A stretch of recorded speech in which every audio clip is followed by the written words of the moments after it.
Hi. So good to find that stuff. This is easy.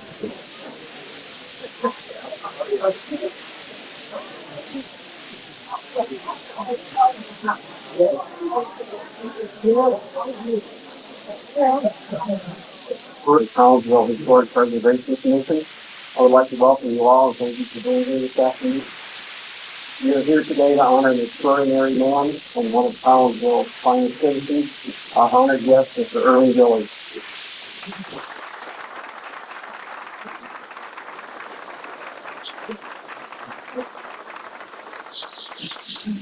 With Mr. Dilliard today are members of his family, his daughter, Doris Lee Strong,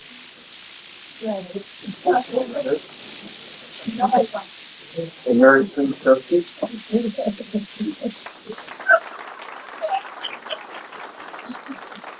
Mr. Dillard's grandson, Mark Churchie, is there also.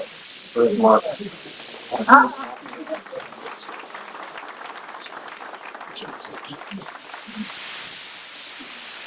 Mr. Dilliard has presented a gift to the city of Collinsville, a piece of Collinsville history, the Bond House.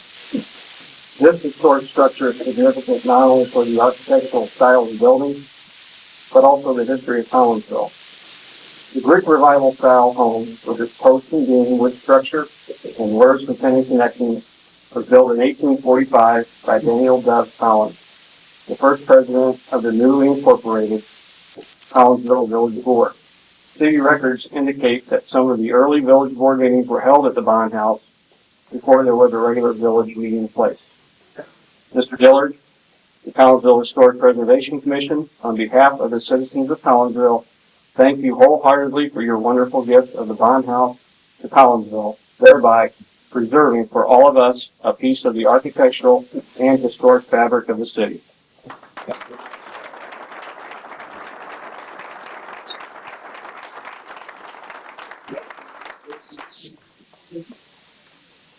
In addition to thanking Mr. Dilliard for his gift of the Bond House, we felt it was time to honor Mr. Dilliard for the innumerable contributions he has made, not only to Collinsville, but to the world at large.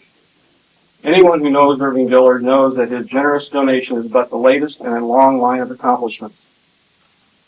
Irving Dilliard was born in Collinsville on November 27, 1904. He is the great-grandson of Horace Look, who helped Elizabeth Wilkes Hertzog Collins plat the town of Collinsville in 1837. Mr. Dillard's grandparents lived in the Bond House at one time when it was at its original location on the northeast corner of Main and Center Street before being moved to its present location in the late 1890s. Mr. Dilliard graduated from Collinsville Township High School in 1923 and from the University of Illinois in 1927. After college, Mr. Dilliard joined the staff of the St. Louis Post-Dispatch, attaining the position of editor of the editorial page. In an interview, Mr. Dilliard recalled how the Post-Dispatch editor he worked for, the second Joseph Pulitzer, wanted him to move from Illinois to Missouri. He told Pulitzer that living in Illinois gave him an advantage. By crossing the Mississippi River each day to go to his office, Mr. Dilliard traveled from the east to the west and from the north to the south. Mr. Dilliard told Mr. Pulitzer, JP, I'm the only editorial writer in the whole country who every morning begins work with a national point of view.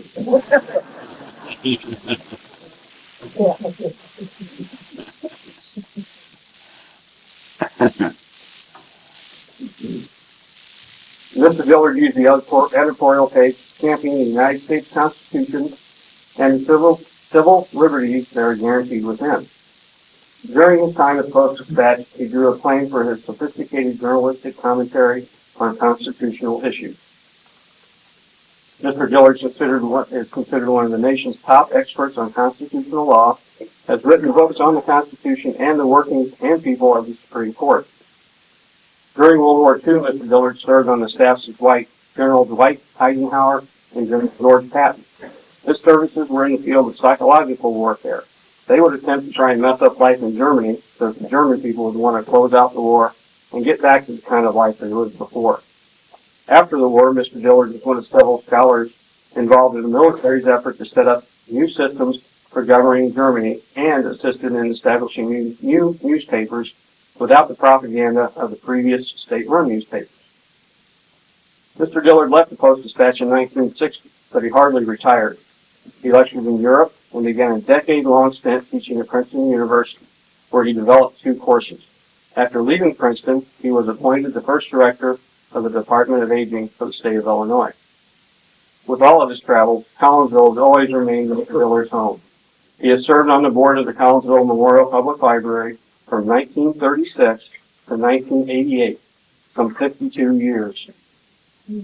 He served as board president for 23 of those years, from 1957 to 1980. In fact, Mr. Dilliard has spent so much time at the library, he has his own room here. Mr. Dilliard is an avid environmentalist. He picks up glass bottles and aluminum cans wherever he finds them and keeps them in his car until he can recycle them. He has said, years ago, I decided if I couldn't make the world more beautiful, I could make it less ugly. When you see Mr. Dilliard, shake both of his hands with both of yours, because it provides double the value at no extra cost. Have him show you the comfortable way he recommends to lace your shoes. Thank him for the remarkable life he has led that has also touched all of us. Mr. Dilliard has said, in life, you should do things you like to do. Enjoy yourself and help other people.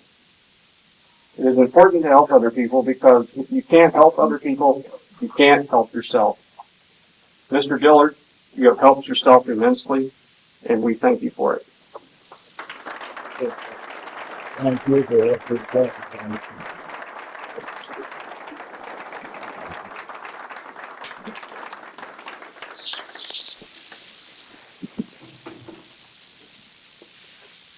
With us today are some other prominent physicians at Collinsville who would like to say a few words about Mr. Dilliard.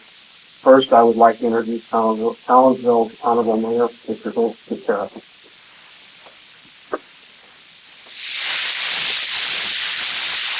Thank you, Tim. I've got a proclamation for you, Irving.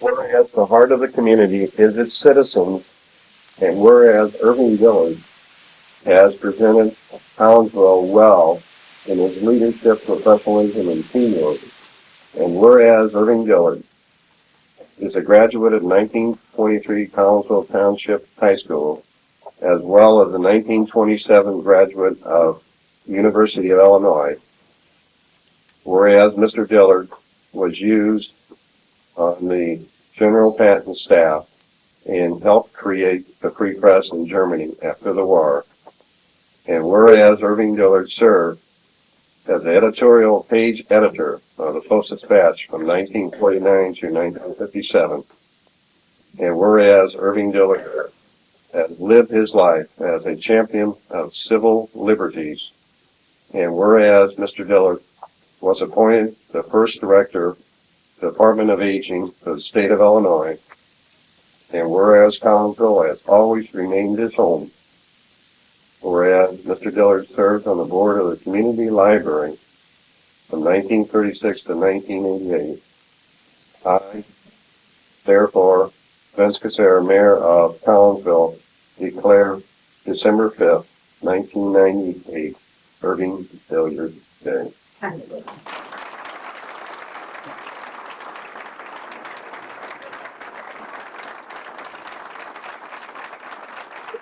It's for your daughters.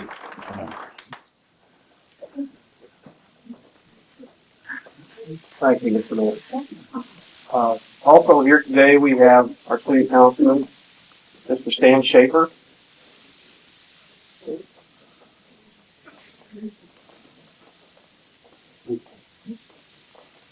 Thank you, Ken.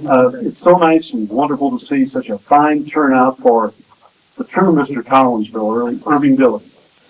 Author, soldier, journalist, scholar, involved citizen, raconteur par excellence, and the descriptive adjective I heard in the audience before I came up, gentlemen.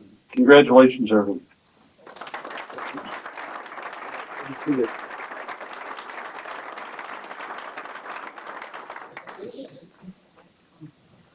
Mr. George Gillespie. Councilman?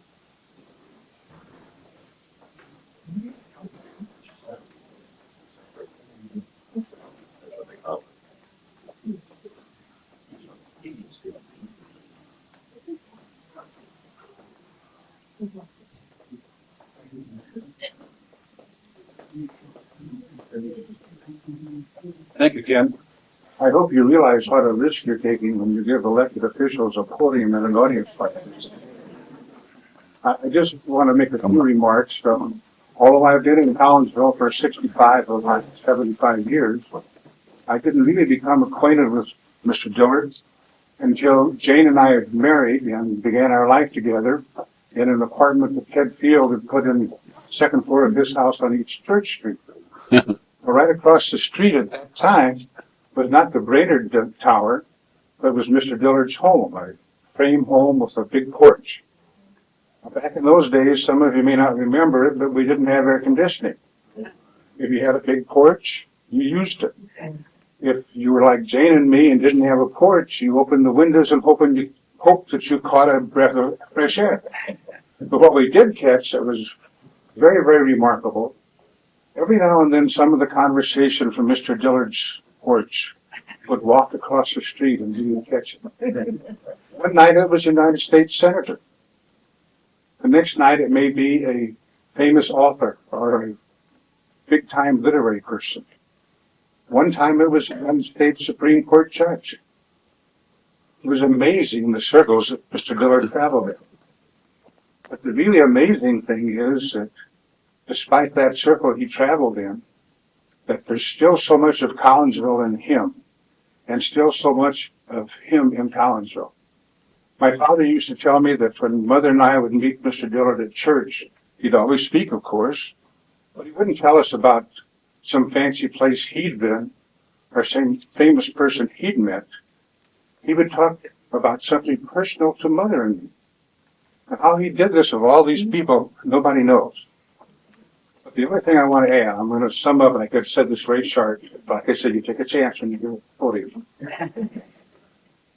Mr. Dillard is known all over the country and many parts of the world outside of the country. But despite all of that, they know him, but he's ours, and we're mighty proud of him. Thank you.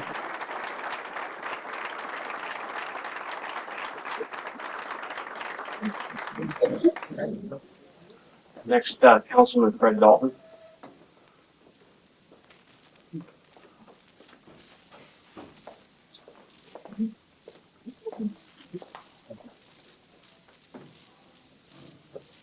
About 30 years ago, I was elected to the Collinsville City Council. And one of the first things they told me was that I had to serve on the Collinsville Library Board. So I did. And Mr. Dilliard at that time he was chairman of the library board. And I didn't realize at that time what type of person I was going to become acquainted with, and I didn't realize the friendship that would flow from that time on the board. So I could tell you a lot of things about Mr. Dilliard, which I won't. I could tell you that he's a great person, and everyone knows that. I could tell you he's my friend, and that's nothing new. He's a friend to everyone in the audience. So let me tell you just real briefly about a personal day that my wife had with Mr. Dilliard and his wife, Dorothy. One morning after church, we went to brunch. Then we went to Belleville after we had eaten. There's some historic house over there. And they had a little library in the place, and Mr. Dilliard was just like a movie star. Everybody shaking hands with him, he's signing autographs, what kind of books you want me coming. I don't even know what's going on, you know. So that was a great day. But anyway, on the way over there, a little bit of humor that you see in him, he goes through a red light. We're talking, you know, and he's a big driver, you know, and we just come from one, so there's nothing going on here. So he goes through a red light, and Dorothy fussed at him a little bit. He never said anything. So we spent our time at the library in the day, and later on we come back at a red light near the same one. Before at the red light, he stops, It turned green. He drove on through. Then he turned to his wife, said, "Dorothy, gotta do that right this time." Anyway, it was a great day. It's my humble opinion that if you have went through your life and have never known Mr. Dilliard, you have missed very, very much. Thank you. Thank you. Take care.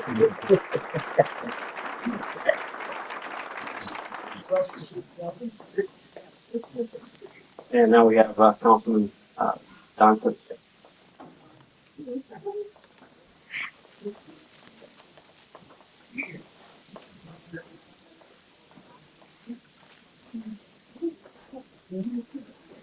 After listening to everything I've heard, how can I top it? George, Fred, I met Irving. I probably met Irving 25 years ago, but Irving didn't really meet me till about 8 years ago. And I have seen him actually in this room. 25, 30 years ago, I started paying attention to what was going on in our town. And I started going to the council meetings, and really anywhere there was a meeting and the public was invited, I would go.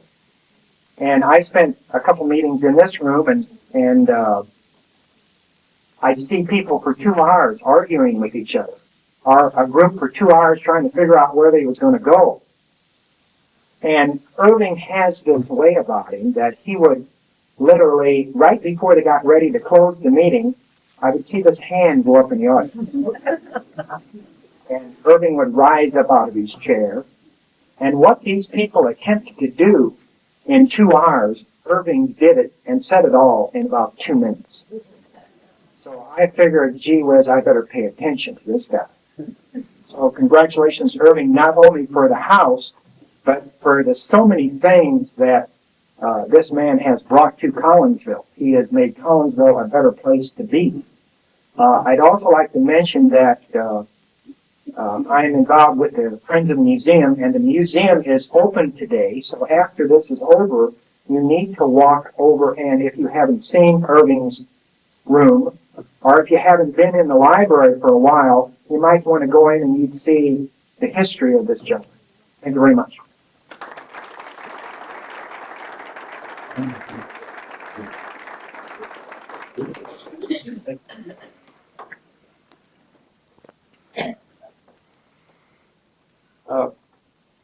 Congressman John Shiftus did not attend today's reception. However, in January, when Congress convenes, Congressman Shiftus will speak about Mr. Dilliard, which will be recorded within the congressional record at that time. We have also arranged through the congressman to have a flag which was flown over the Capitol on November 20th of this year in honor of Mr. Dilliard. And I would like to present to Mr. Dilliard that flag and certificate that accompanies it at this time.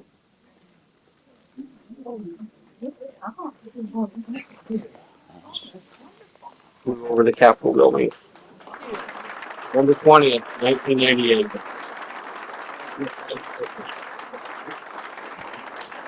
Thank you very much. You're welcome.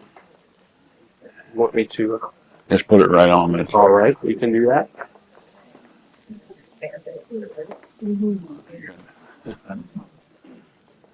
In addition, State Representative Jay Hoffman has sent a House resolution which was adopted by the Illinois House of Representatives on December 1st, 1998. And I'd like to read from it as follows. Whereas the members of the Illinois House of Representatives are pleased to honor people within the state that have proven themselves to be worthy of accolades, and whereas Irving Dilliard of Collinsville, Illinois, is one such individual. On November 27, 1904, Mr. Dilliard was born in Collinsville and began his journey in changing the world around him. And whereas a graduate of the University of Illinois in 1927, Mr. Dilliard went to work as a reporter for the St. Louis Post-Dispatch, later becoming the editorial page editor. And whereas Mr. Dilliard was a champion of civil liberties, specializing in constitutional law and the Supreme Court, from the Great Depression era to the days of President Eisenhower, Mr. Dilliard was the author of many editorial pieces for the newspaper. And whereas, After watching a train that was blocking the tracks, Mr. Dilliard noticed the word inflammable on the side of a boxcar. Deciding that the word was being used incorrectly, Mr. Dilliard wrote an editorial piece that aided in a decision being made by many railroad companies to change the word to flammable. And whereas Mr. Dilliard took a leave of absence from the St. Louis Daily to serve in World War II under United States Army General George Patton, Mr. Dilliard was sent to Europe to work with the psychological warfare, then a new military tactic. After the war ended, Mr. Dilliard aided in a military effort to set up new newspaper plants in Germany. And whereas Mr. Dilliard left the newspaper in 1980, he lectured in Europe and began teaching journalism courses at Princeton University, where he taught for 10 years. While at Princeton, he developed 2 new courses for the school. After leaving Princeton, he was appointed the first director of the Department on Aging for the state of Illinois. And whereas Mr. Dilliard recently accomplished another goal when he bought the 153-year-old bond house in Collinsville. Mr. Dillard's grandparents once occupied the home he has now donated to the city. Mr. Dilliard is an environmentalist picking up recyclable material around the city. And whereas Mr. Dilliard is someone the state of Illinois can be proud to call one of our own, therefore be it resolved by the House of Representatives of the 19th General Assembly of the state of Illinois that we thank Irving Dilliard for his hard work and dedication in making Illinois a great place to live, and be it further resolved that a suitable copy of this resolution be presented to Irving Dilliard along with our sincere regards, adopted by the House of Representatives on December 1st, 1998.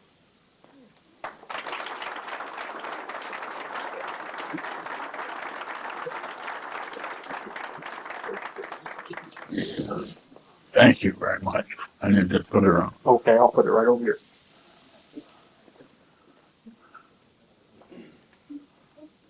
Now I'd like to introduce our downtown manager, Ms. Judy Lemoisey.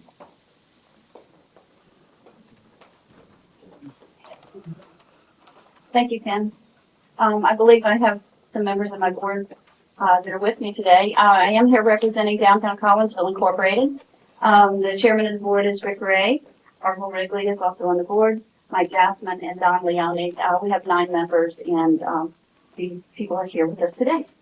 So, first of all, I'd like to say thank you very much to everyone. This is a lovely opportunity for us all to be together to celebrate Irving. And I'd like to thank Lois Metzger and the Historic Preservation Commission for hosting such a very special day. We're indeed here to celebrate a very, very special man in the lives of not only his family, but all his friends and his hometown. I'd like to add that you don't have to know Irving from the day you were born to appreciate Irving. I think the moment I met him, I knew that he was a grand person, that he had done a lot in his life, and that he always had a lot to offer. So it's kind of been love. So, on behalf of the Downtown Collinsville Board of Directors and the volunteers from our office, Irving, we feel very privileged to celebrate this with you today. We applaud your lifelong generous spirit and your dedication to our fine city. There's absolutely no doubt that your actions assure for the future generations that they will better understand the Collinsville heritage. And we all know that Collinsville has a very, very rich past, and of course we all believe an even brighter future. Not only have you shared your heartfelt words with us over the years, but you've done so across the country, as we've heard evidence of today. Your words, your ideas, your collections of history, your gift of the barn house or the D.D. Collins home is just only names a few of your accomplishments and only a few of the contributions. The beauty of all your efforts is that you, Irving, have chosen to share your insight, to share your wisdom and your God-given gifts with others. You could have chosen to criticize or to complain, but no, you have certainly chosen a very positive, lifelong attitude. Irving, your life makes a big difference in the lives of those that are honored and privileged to know you. And for that, we are very grateful. Also, I'd like to say that your life impacts those who have not had the privilege of knowing you. So, Irving, we love the way you tie our shoes. We love your smile. And we love your thoughts that have led to appropriate actions for our community. We greatly appreciate your support for the downtown revitalization effort, and you've given us all so very much. So, from all of us at 216 East Main Street, we wanted to give you a plaque that Rick Ray has, as a reminder of how very special you are to all of us. And Rick will read that, and I have one last comment after he's done. Irving, this certificate of appreciation is presented to you to this day. It says for your lifelong generous spirit, your community pride and dedication, and your ongoing support of the downtown Collinsville revitalization effort, given this 5th day of December 1998 by Downtown Collinsville, Inc.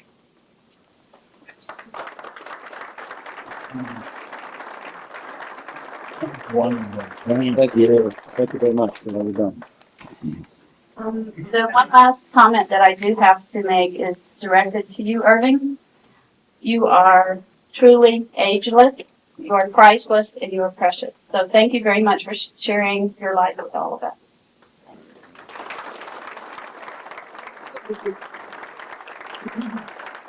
You're great.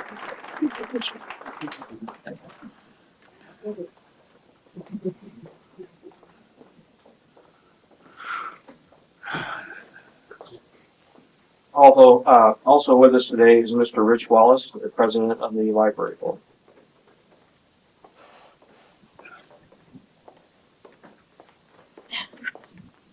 Thank you. Good afternoon, and welcome on behalf of the library to this beautiful afternoon in December, and also to the special occasion honoring Irving Dilliard.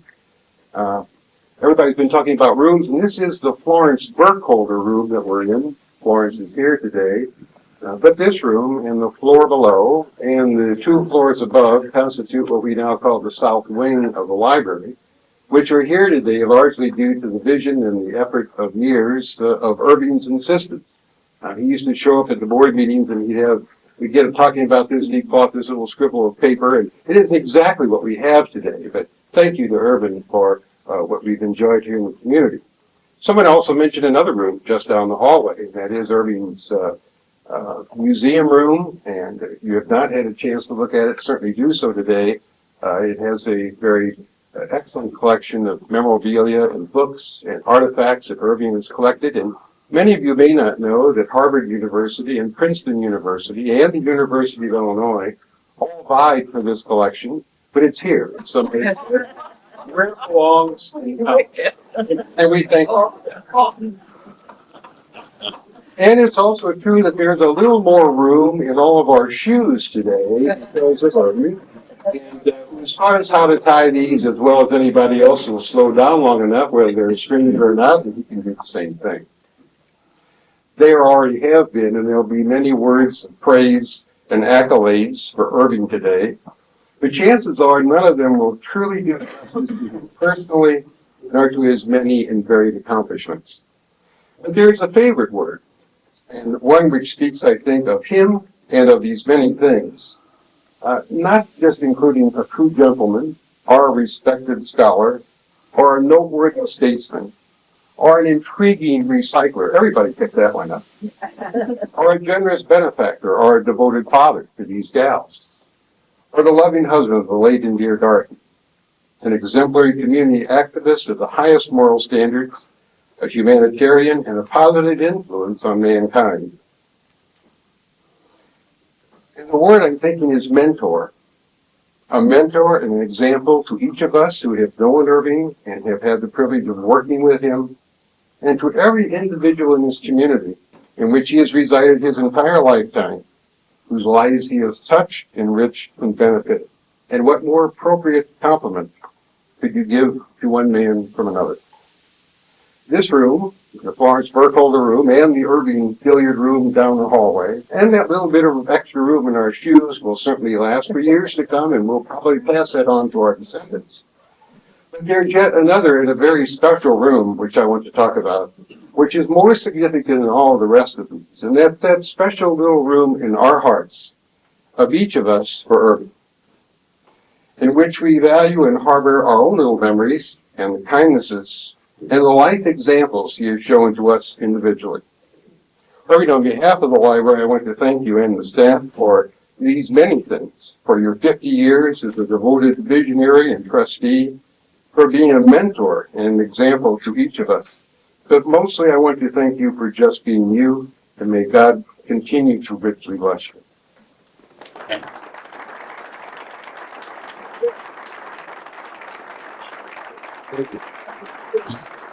How come Bob Spain isn't with you? I don't know, I'm missing that.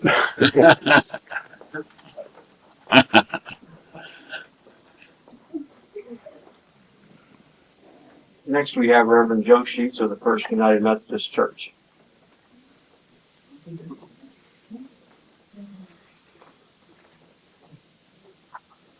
Thank you. Good sir, honored guests and friends. I've been able to be Irving's pastor for almost 3 years now. And during my first month here, my telephone rang, and I answered it very cleverly. I answered it, and the voice on the other end said, "Now, the first thing." And I said, "Hello? My name's Joe Sheets, and you are..." "Yes, I called you." "Now, the first thing is..." "Pardon me, I don't know who you are. Who is it?" "Well, this..." I said, "Oh, Mr. Dilliard, that's the first thing." "Stop calling me Mr. Dilliard." "True or false?" "Very true." And I said, "All right, sir. What?" "Well, stop calling me sir." "Yes, sir. I understand. So what should I call you?" He said, "Well, call me Irving." I handled it well. "Yes, sir." While I am his pastor, and it is indeed an honor, I stand here not so much as your pastor, but as a baby boomer, and those younger than us baby boomers, who all of us of a certain age, whatever that age is, are trying to figure out how to, there's no delicate way to put this, is there? How to grow old gracefully. And you know well about Irving's interest and work with the Council on Aging, et cetera, et cetera, et cetera, et cetera, et cetera. Where does that quit? And what you need to know, Irving, is that you are a model for the rest of us on how to do that, how to grow old gracefully. With that in mind, I would like to read a very brief item here by a Roman Catholic named Edward Hayes. Happy to give anybody more information on him and all that stuff later, but Edward Hayes wrote this: "A psalm at signs of aging." Don't get uncomfortable, it's okay. "I see you, time's messenger of maturing, a hair grown gray. You signal the ending of my season of youthfulness. I'm tempted to tone you back to your original shade, or to silence your prophecy by pulling you out. But I know too well, you are only the first of many gray messengers to come. I sadly receive the turning of the seasons, and tend to reject the painful truth that time is taking its toll. And so quietly, I simply rage within, that my skin, with age, begins to fold and crease, no longer as resilient or as tight or as elastic as in the days of the yeastfulness of my youth. I shall hold awake. Yes, I shall hold a time of lamentation, weeping within my heart at the passing of the springtime and the summer of my short life, so that I might embrace the autumn of age. O ever youthful God, make clear to me the ancient truth that, like the billion-year-old universe, I too grow younger each day while I grow older. Because within me, that which is beyond the corroding clock of time, at the core of my being, within me is that which can implode, traveling backwards to the beginning, like the universe, to the inner space that is forever young. Thank you, Edward Hayes, I think. I began well over a decade ago asking people of a certain age how it is that they grew old and turned out to be cheerful, while others, don't get ahead of me on this, while others that you and I know of, again, let's be delicate, turned out not quite as cheerful. Okay? And there's one recurrent answer. I think it can best be summarized by what a woman in her late 70s told me. And she said, "Well, I know several older people." I said, "Yes, ma'am. This was my mother." You have one of these, I think. And she said, "What I've noticed is, the older people, it seems to me that as time goes by, they become more like themselves." And then she did that motherly thing and told me, "Be careful who you are." I'm like, "Oh, Mom, you're on target here." With that in mind, let me share in very brief closing a prayer. This is from a book, wonderful book entitled A Book of Prayers by a Convent Mother Superior Who Wishes to Remain Anonymous. That's the full title.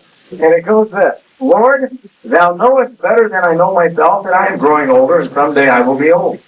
Keep me from getting talkative, and particularly from the fatal habit of thinking I must say something on every subject on every occasion.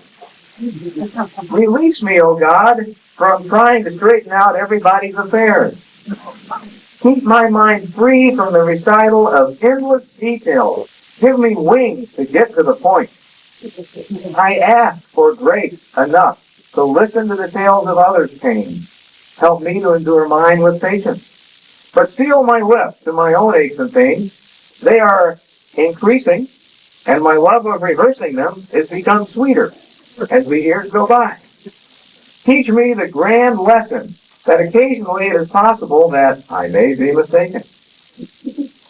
Keep me reasonably sweet, O God. I do not want to be a saint. Some of them seem so hard to live with. But a sour old person is one of the crowning works of the devil. Make me thoughtful, but not moody. May I be helpful, but never bossy. With my vast store of wisdom, it seems a pity not to use it all. But thou knowest, O Lord, that I want a few friends left at the end. Thank you to the unknown Mother Superior on that. In conclusion, simply, when I grow up, I want to be like Irving.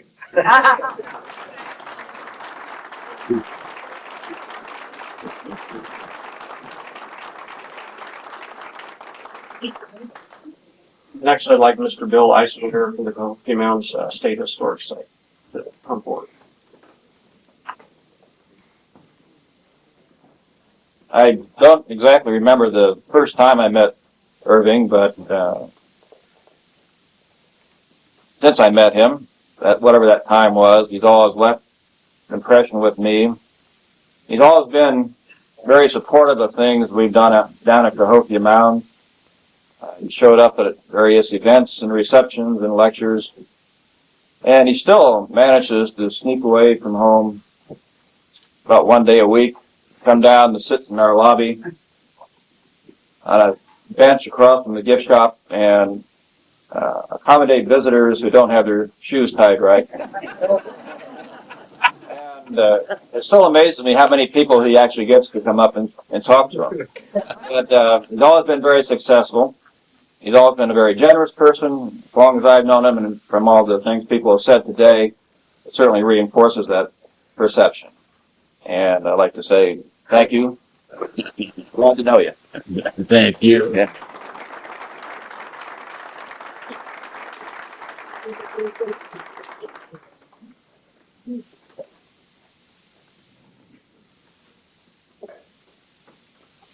Next, we have Mr. Arvel Wrigley and Floyd Farino from the curators of the Collinsville Historical Museum.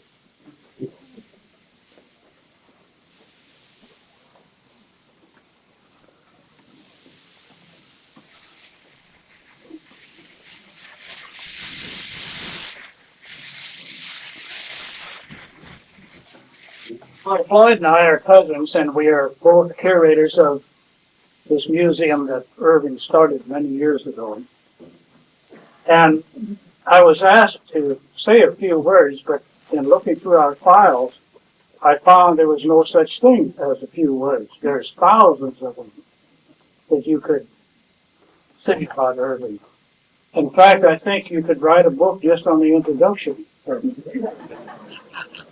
Anyway, as most of us know by now, that Irving served as the editor and writer for the St. Louis Post-Dispatch for 30 years. And during that period of time, the Post-Dispatch gained a reputation as one of the country's and also as well as the world's best newspaper during that time. The Post estimated that while Irving worked there during those 30 years, he wrote approximately 10,000 editorials, and that's a lot of writing. He also wrote a booklet called Building the Constitution, of which nearly 1 million copies were printed and distributed. And Irving is a well-known authority, as you all know now, on the Bill of Rights and on the U.S. Supreme Court. But closer to home, Irving is a true historian. He is the one who started the Collinsville Museum, housed in this very building. It was started with his receiving of the Collins family trunk from Emily Steed Jenkins, a descendant of the original Collins family. Back in the early 70s, he received this trunk. It was Irving, along with the then librarian Mertis Bowers, that started our small, wonderful museum collection. And it was later held together for about 11 years, almost alone, by Lucille Steeman. She did an excellent job of keeping it together. And Irving has donated many of his own historical artifacts as well as giving financial aid to the museum from time to time. And now he has purchased and donated to the people of Collinsville the very historic home of his grandparents, Mr. and Mrs. Oliver Charles Look. Historically, this is the D.D. Collins home, where the city of Collinsville government started. It is commonly known as the Barn House today.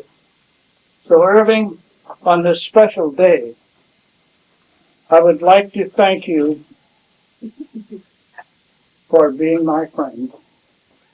And I would like to thank you for your philosophy that I have taken over, and that is the philosophy of doing the right thing. Thank you very much.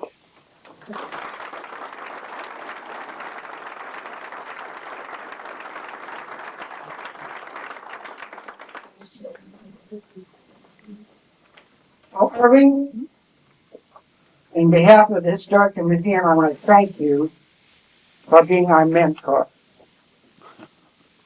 22 years ago, you laid that foundation when you acquired the Collins trunk, as Arvel said, and you've been helping the museum out ever since. We're all very, very grateful. You know, your great-grandfather, Horace Look, helped plant the city. And your family roots are deep, and you graciously share your historical heritage with everyone. And you continue to donate valuable papers and books and historical items to the museum. But most of all, your support and your encouragement and your generous financial gifts have helped us tremendously. Who among us haven't experienced the double handshake or having their shoes tied? And all of us have the wonderful plant jump up and kiss me. And I think that plant has traveled around the world. I hope he doesn't get into trouble with Jamaica for taking his plants off. Thank you, Irving, for sharing all these things with us. And then, of course, there is the historic Barn House. Irving, you are truly a man for all seasons. Today, for the first time, the museum has on display the 2 baskets that Mrs. William Bond used to carry lunches to the women workers at the old dress factory. So you stop by the museum and see them. And so, Irving, our very best wishes from the Historical Museum, and my personal greeting that I often give you on your birthday, O Emperor, may you live forever.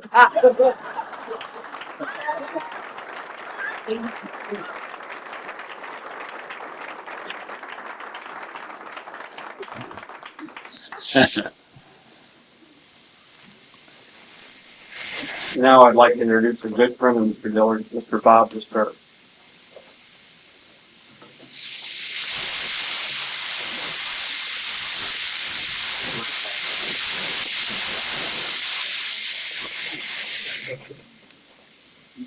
I suggested to Bill Eisminger earlier this evening that what could I say about Irving Dilliard that hasn't already or won't already have been said?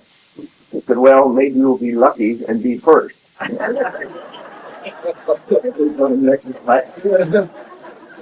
But I have known Irving Dilliard all my life. I can remember as a small boy seeing him to come into church regularly, and I knew something of who he was and what he was, but I never knew him personally until after I was discharged from the Navy and I joined my grandfather's contracting business. And Irving and Dorothy were one of his customers. And I can remember kind of tearing up the house from time to time. And I don't think Irving really appreciated that. He didn't like his routine upset, and he would kind of get off to himself, and it was Dorothy that we really dealt with. But from time to time, he'd check in on us to see what we were doing and make sure we did it right. The house on Crestwood, when they moved down there, we maintained that also. And I can remember one time I was stirring a bucket of paint. And he was watching me, and we talked a while, and when I pulled the paddle out of the paint to wipe it off with my brush, he was amazed that it had holes in it. He said he had never seen a paint paddle with holes in it. And I assured him that they'd been around for quite a while, but he learned something that day, and he really thought that this was quite an innovation in paint paddles. Also at that home, the backyard ran into a wooded area, and Irving had a little, you can call it a house. If you were a kid, I guess you could call it a playhouse. But it was a place where he had a little windbreak, he had a chair, a place where he could write and read and spend some quiet time. And I'm sure, well, I've seen him there from time to time, and I know that he really enjoys being outside. He was a faithful member of is a faithful member of the Methodist Men's Club at church. And I remember one morning he had some kind of a little discomfort or spell or something, and he was sliding off his chair. We made him comfortable on the floor, and we called the paramedics. They checked him out and found that he was okay. Wanted him to go to the hospital, but he refused that. And while his head was still on a pillow on the floor, they asked him, "Is there anything else we can do for you?" And he looked over at the 4 feet that were around the He said, "Yeah, before you go, I'll show you how to tie your shoes." He told me a story one time about his having been in Europe, and somehow or another, had an audience with the Pope. There were a group of them went through, and they had items that the Pope blessed as they went by, and Irving didn't have anything. He stuck in his pocket, he had a little figurine of a monkey. So he clenched that in his hand, and he held it out as he went by, and the Pope blessed that monkey. So I imagine that Irving has the only paper blessing on a monkey. I'm not sure that that's all right, but that's the way I remembered you're telling that story. I know that he has a deep love for children. And he always made me feel very proud when I would see my string of little grandchildren, the girls, come into church in the morning, how he would light up when they would say hello to him and shake hands with him. And that always meant a whole lot to me. And he still loves children. I still see him make over the babies, just 2 weeks ago, as a matter of fact. I check out with Mary Sue once in a while when she comes in, and she tells me, don't laugh. She tells me where he's been, where he plans to go, and all the mischief he's been up to. So we keep in touch that way, but I think it's wonderful that he's as active as he is and has the interests that he has. And with all of the important people that he has known and associated with, I am extremely proud that I can call him my friend. Hold up the other one. This is it.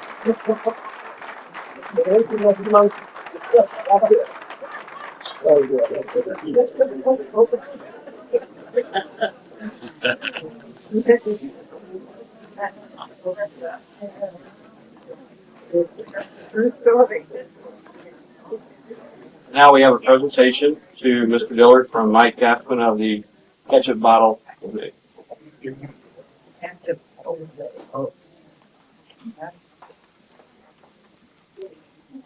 don't have much prepared. Wasn't sure I was going to be able to be here today.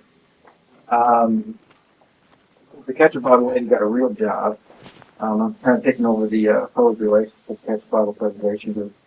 Everybody's talking about when they met Irving, and I can't ever remember until someone mentions the story about the editorial on the word inflammable.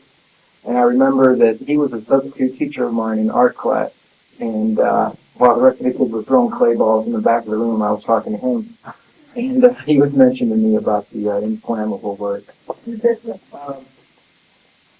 I also have a slight distinction of possibly being maybe the only person in this room that has been able to get out of having their shoes retied, not only once, but with the help of my grandma, twice I was able to get out of it. So later on I want you to retie my shoes. Mr. Sperino touched on this earlier. There was, aside from my own family, if there was anybody in the world that we would want to live forever, that would be Irving. And on behalf of the Ketchup Bottle Preservation Group,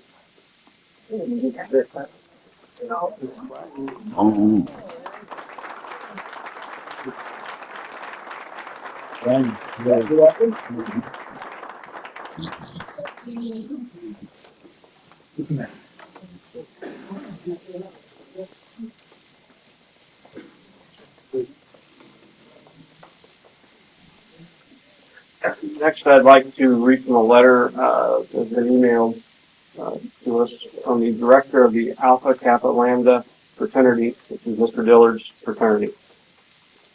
I appreciate the opportunity to say a few words about your grandfather on this, a day which honors him for dedication to Collinsville and the surrounding community. I've had the pleasure of meeting and speaking with Irving several times over the past couple of years, but I have to admit my visit with him in Collinsville a few weeks ago tops the list.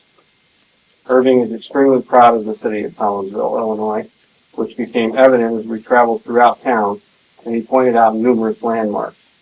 As I shared with Irving, it is the epitome of brotherhood when two men of different generations who share only one bond can relate to each other in common conversation. You see, Irving Dilliard is my brother, my Alpha Kappa Lambda fraternity brother, separated by almost 65 years. However, I have learned much from my association with Irving, as well as so many of our other fraternal brothers nationwide. Irving has been an inspiration, a mentor, a guide for many brothers who followed his path and joined Alpha Kappa Lambda. This year, when the National Fraternity updated our history, the executive director, Mr. Keith Gilchrist, honored Irving by dedicating this issue in his name.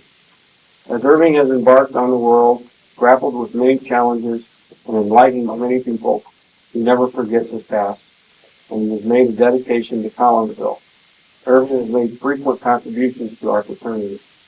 Irving, congratulations on this recognition you are receiving today, and thank you for continuing to be a man of honesty and integrity, as well as showing loyalty to your foundation.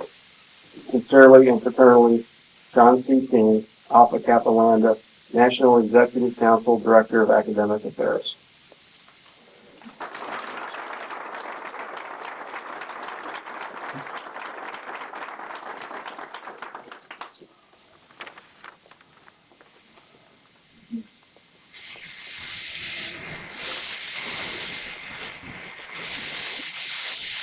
Next, we have Mr. Wade McCormick, Collinsville Sport Laureate, with a poem for this occasion.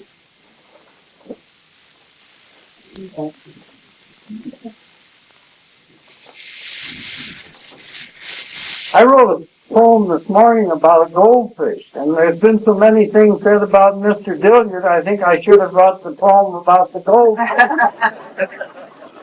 But here's Mr. Dilliard's poem. We are gathered at this place today to pay honor to this man, so I will compose a poem about it to cover all things if I can. Mr. Dilliard is a fixture of our wonderful city, and if you didn't know all about him, it would really be a pity. Irving Dilliard was in Collinsville before the Miners Theater came. Any improvements for this town bear the help of Irving's name. He even worked at the ketchup plant. One summer when he went to school, he threw dirt out of a window and a shovel was his tool. He has a master's degree in shoe tying, and he surely is a wit. He called me one night at midnight, and I'll relate his poem if I remember it. A strange old bird is a pelican. His beak can hold more than his belly can. He can hold more food in his beak than he can eat in a week. But I really don't know how the hell he can.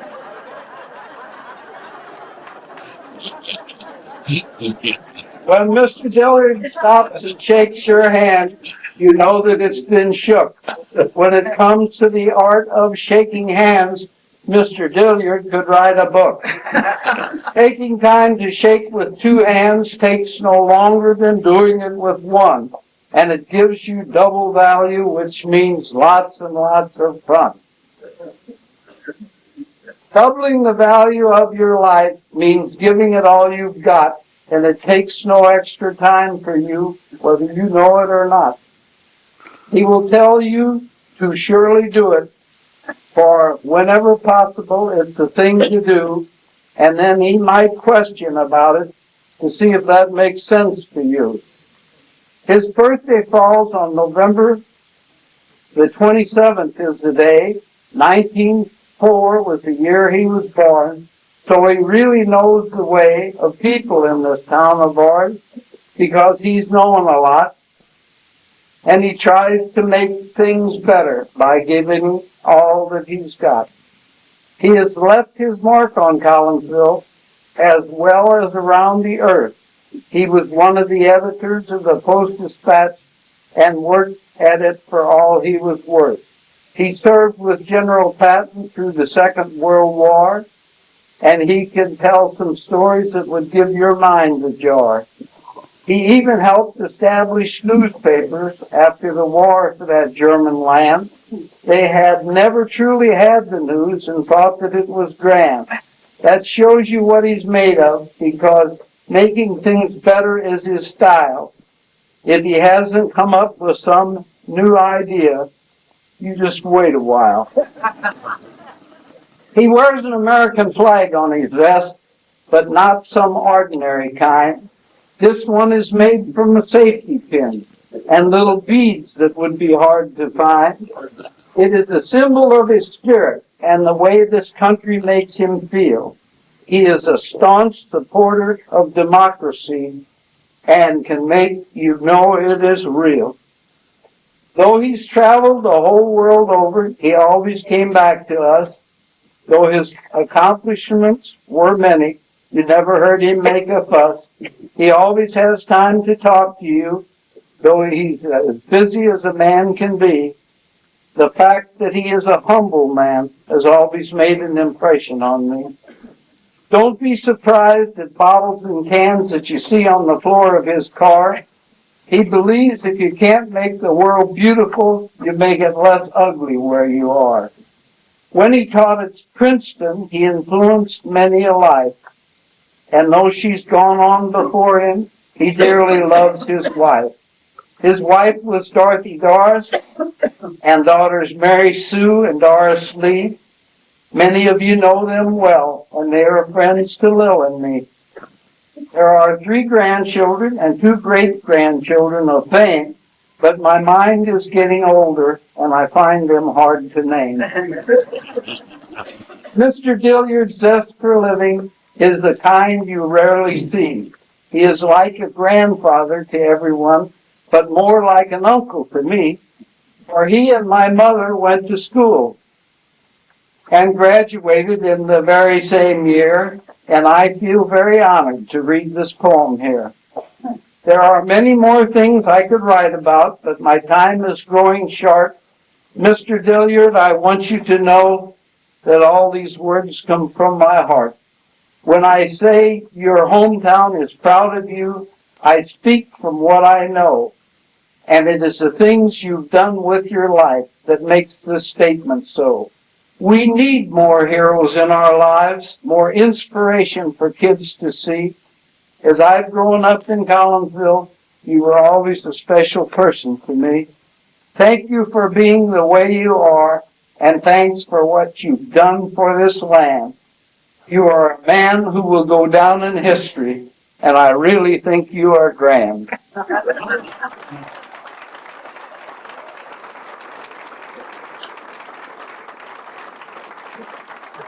I framed this poem for Mr. Dilliard, and if you look at it after a while, you will find that there's a man riding a unicycle, and on his cane he has a wheel. Thank you. And also, I saw he got a lot of things, so I'm going to give him the bag to put them in.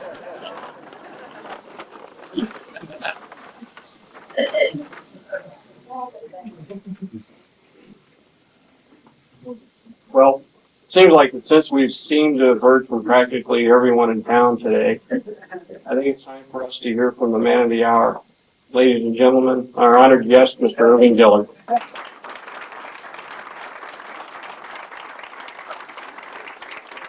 Make it short.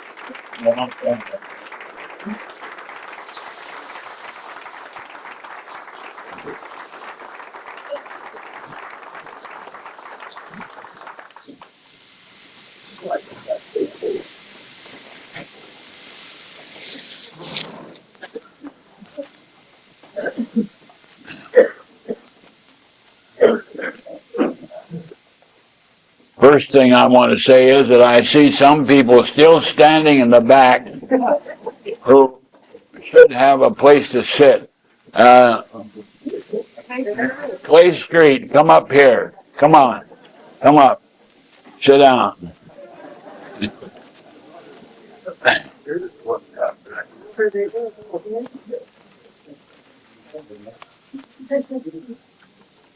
What has gone on has taken more of your time than it should have. And I'm not going to add to your discomfort for that reason. But I see so many people in this room whose lives have meant so much to me, just everywhere, relatives, friends, people I've known. Well, I just saw Marion Burroughs for the first time back. Hi, Marion.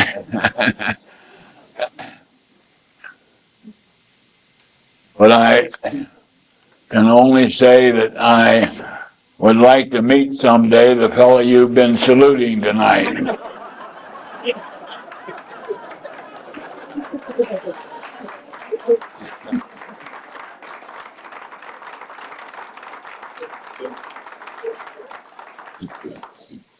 Thank you for that.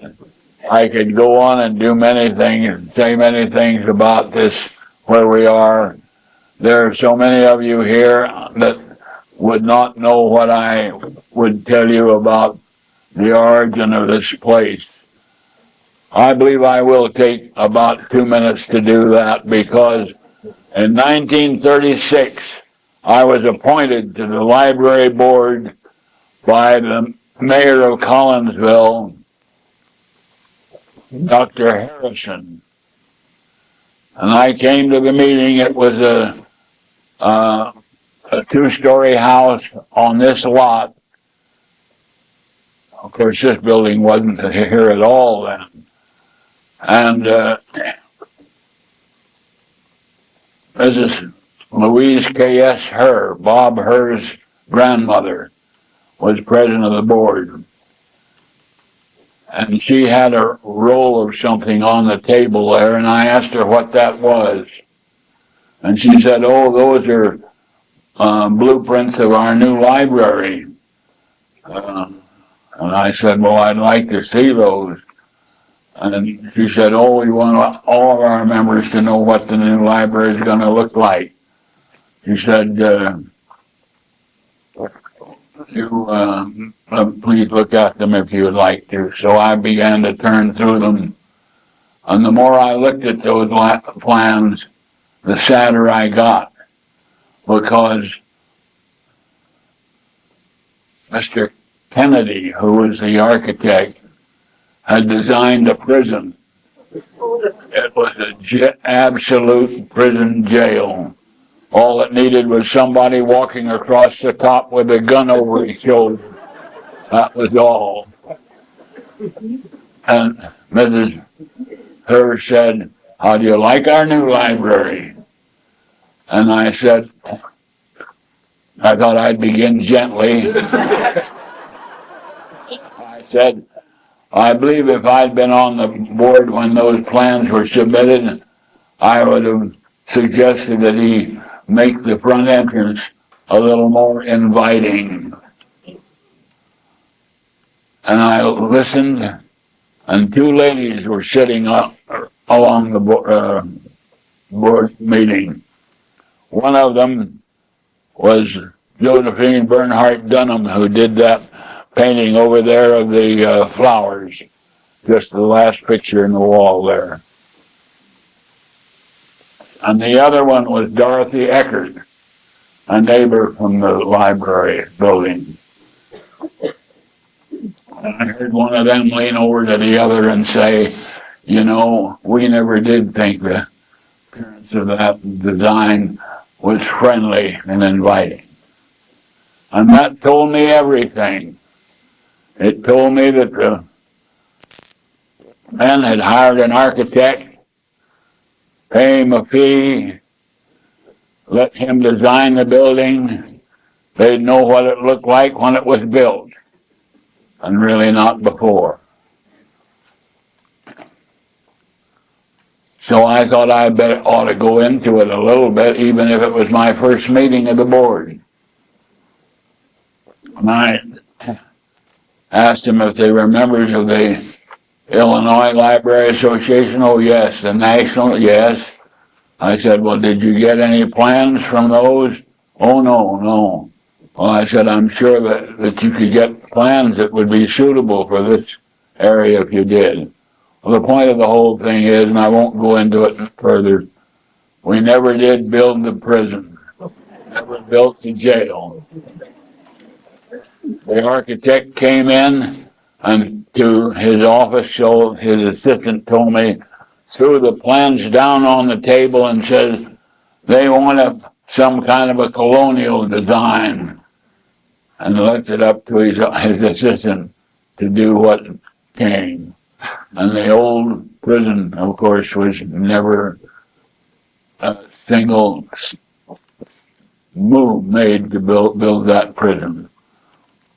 Well, I mustn't take more of your time, but I just thought that while you were sitting here, it was worth it to know what the original plan was and how my first meeting got underway. I'm going to ask just one thing now, and that is that for everybody in this room and for everybody who would like to come but couldn't fit it in, I ask just one thing. God bless every one of you.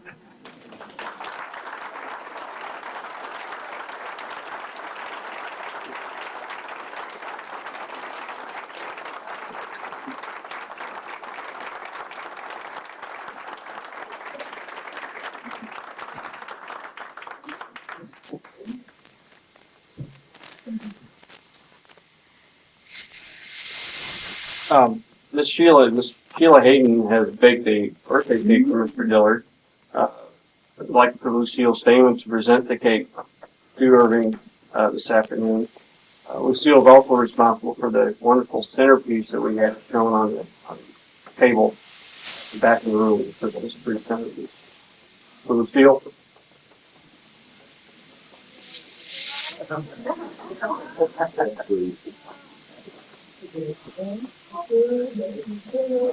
We have everyone join in and singing happy birthday, Irving.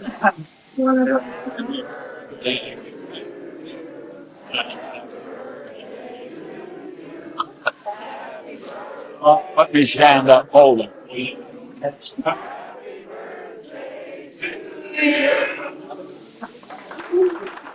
You got it too. I'm sorry, the one on went out. You want me to take it back? Yeah, and then we'll cut it back there. Fine.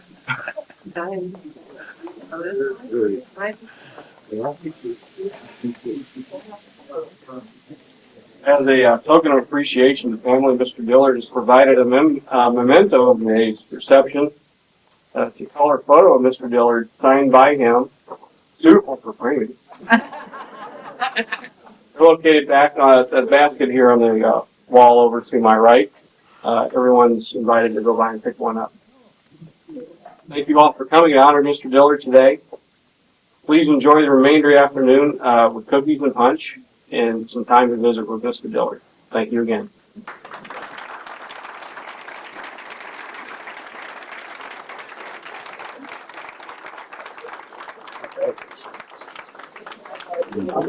Hi, Daddy. It was great. How are you? I'm still wondering about that. Thanks, Harvey. Thank you. You're the museum man. You ain't got to fit in here. Irving, so good to see you. Wonderful tribute. I'd like to meet that fellow. You will. Heaven. Oh, Having the duck out really kind of fast, but we were sure glad to be here for all of this. That was great. well, thank you. Yeah, you deserve everything. You're right. We'll see you in the future. I wrote it. If I'd known I was going to see you, I'd brought it with me.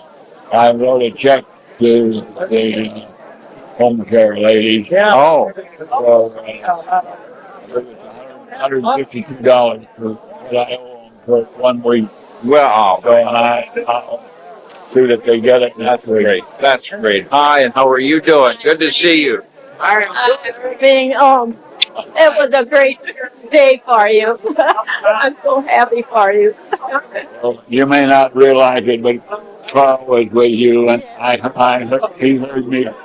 He heard it all. Yeah, right.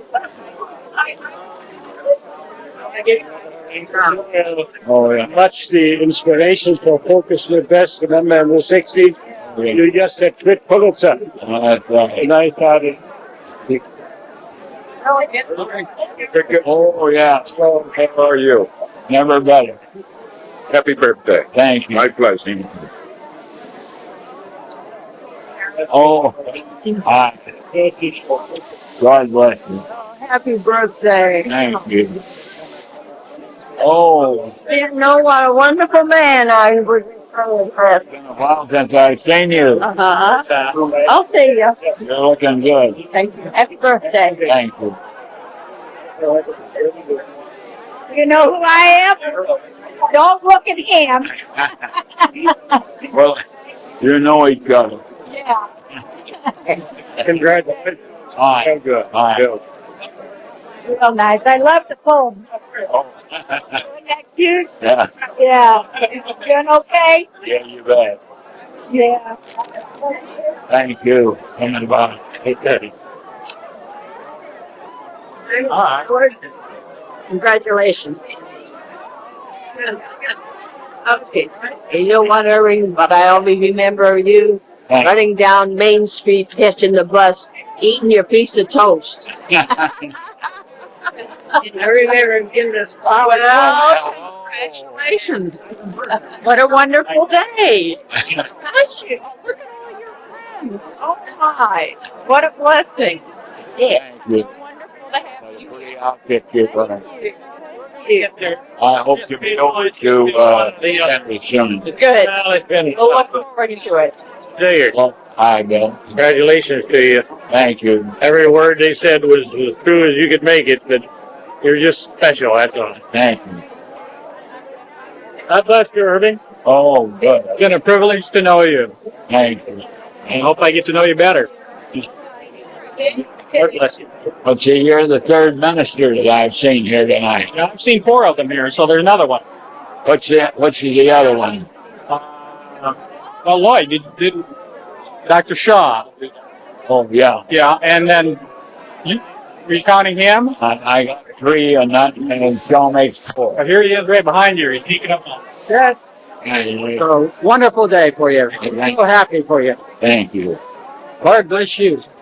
Irving, do you remember me from Super Value in Troy this summer? Yeah, Remember Lydia meeting me? yeah, I share your alma mater. yeah. I had to come and see you. I drove all the way from Champaign just to come down here. Today, Yes, just today.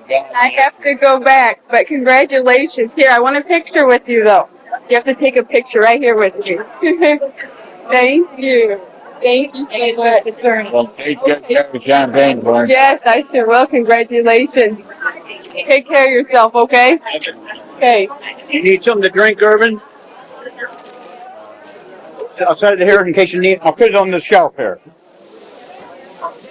Right here. That's fine. I just want to say congratulations to Thank you. Yes. Yeah. I'm your daughter's neighbor. Yes. All right, you know, I'm going to take a word from the kids' vocabulary. You're the man. Glad to be in your room. Yeah. Hi, Mr. Dilliard. How you doing? Remember Wendy and Norm and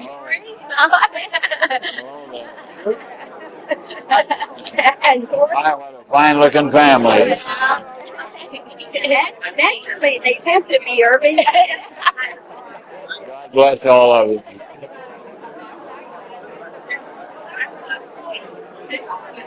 Hi, and Paul Simon said to be sure and tell you hello and give you greetings.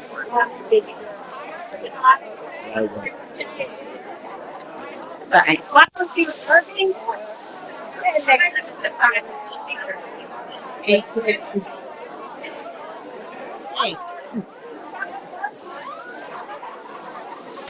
Okay.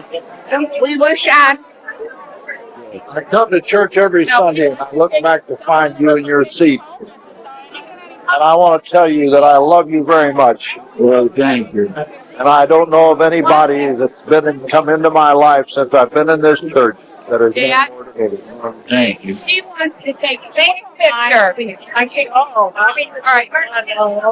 Here, I'll get over here. Mary. Very soon. Yeah. I'm trying to get a picture. Hold me up. I'm holding you. Thank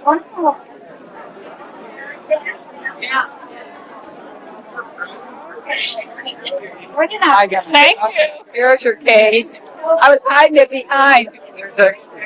That's wonderful. Party, Irving. God bless you.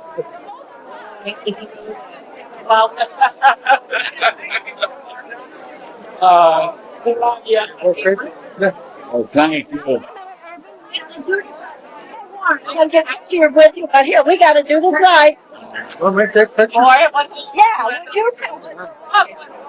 That's great. Because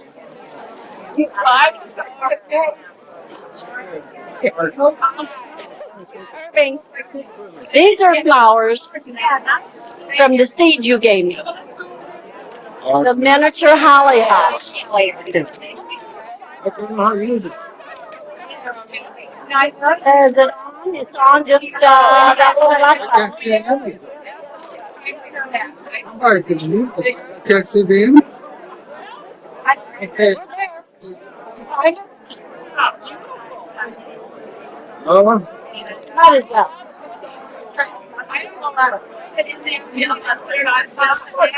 Thank you. Anyhow, and I know you're petties for recycling. There's a Collinsville High School pub. So Put it right there by the other chair. it couldn't be a better person. deserve this and more, believe me. Thank you. Congratulations, young man. Thank you. Oh, golly, you got a great reception here. Isn't it marvelous? Marlon. May I shake your hands again and tell you, Mary Sue